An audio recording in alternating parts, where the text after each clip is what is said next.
Now, before we get to the questions, we do want to let you know about the 2 ground rules that we have asked our candidates to follow. One of them is to keep it civil, and the second one is to not go over their allotted time. Each candidate is going to have 1 minute and 30 seconds to respond to each question. You'll find all sorts of information on our website and social media platforms such as Facebook, Twitter, Instagram, and YouTube. Whether it's information on a candidate, important election dates, or where to vote, you'll find it all there. Okay, now the candidates will rotate responding according to their place in the ballot order. Pancho Villa is at the top of the ballot, so he will go first tonight. So we're going to get to our first question, and the first question comes from Helen Hodge via our Facebook page, and she asks, will you defund the police? Do you back the blue?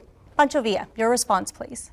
The defunding of the police, I'm not in favor of that, because sometimes we have emergencies and we depend on the police to come and take care of the situation.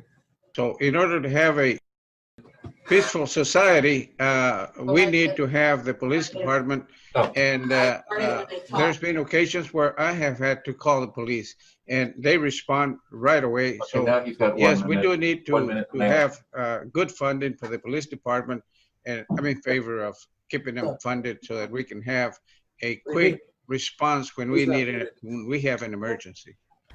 Okay, Mr. Villa, thank you for that.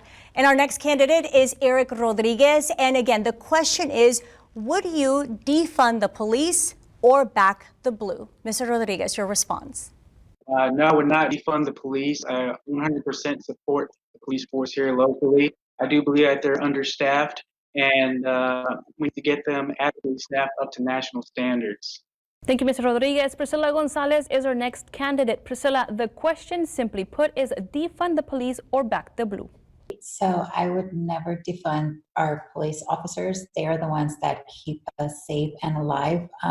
Quiero que todos sepan que no vamos a quitar el dinero a los policías que nos protegen. That's my answer. Thank you so much for having me. Mr. Perez, the question again, will you defund the police or back the blue? No, I would not defund the police, and I do back the blue. August 1st, we had a back the blue march here in Corpus Christi down shoreline. I was told to cancel the event. I did not back down because I backed the blue.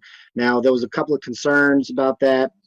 What those concerns were, hello, can you hear me? Okay, so those concerns was that what was due to the COVID. Now, one thing I like to go ahead and get across, and this whole COVID, I understand people are living in fear, and I believe that we shouldn't live in fear. We should continue to do what we are doing with our daily activities. Now, if you do want to fight this COVID, you should get exercise and vitamin D. So we did back the blue. We did continue with our back the blue march August 1st with social distancing, and then also with face masks. Our next candidate is Mayor Joe McComb. The question from Helen Hodge was, Mayor, will you defund the police or back the blue? Your response, please, Mr. Mayor. No, there's no intention whatsoever to defund the police. As a matter of fact, this council has stated last year that we would support our public safety and our police officers. We initiated a program to add 25 police officers over the next 5 years. We did 5 this budget year. Beginning tomorrow, there will be another 5 added to the police force. And for the next 3 years, there'll be 5 for each one of those 3 years. We're committed to serving our first responders and our police, and there's no intention, anybody thinking about doing anything different. I'm not sure what they're thinking. Let's move on now to our next candidate, John Medina. Mr. Medina, defund the police or back the blue? Where do you stand? I would never defund the police. The police right now, they're underfunded and under-equipped. They've been understaffed since the 90s. Right now, they have less officers than they did in the 90s. They might not support me, but I back the blue 1,000%. I do know that we're ranked 12th in the nation in crime, and they need all the equipment and everything that they can get.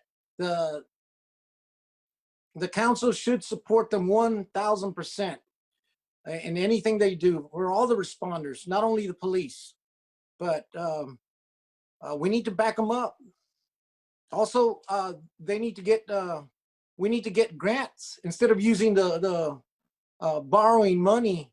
We need to get grants. We need to get unorthodox grants and orthodox grants to where we can apply and get money for their equipment or for whatever they need. There's just so many ways that we can do and not use the taxpayers' dollars and get them the right equipment. Thank you. And now Paulette Guajardo wraps up this first round of questions. The question once again is, would you defund the police or back the blue? Paulette, your answer, please. Thank you. I back the blue. I do not believe in defunding the Corpus Christi Police Department. We need to fund the police department in order to keep our community safe. I initiated the first ever police department workshop that led to the hiring of those additional officers, 5 per year for the next 5 years. And that was the first workshop in the last 20 years, the only workshop they've ever had to date. Our population growth has not kept up with our per capita, we have the lowest per capita. It hasn't kept up with the growth of our city. We have got to come up and get our police force, equalized with the growth of our city. It's extremely important. People come first, and police officers are who we call for, when anyone's in need. So we must hire more officers to keep our community safe. I have 3 times been endorsed by the Police Officers Association because they know that I'm the candidate that will lead this city the best, and of course will lead the efforts in taking care of what is needed in the police department.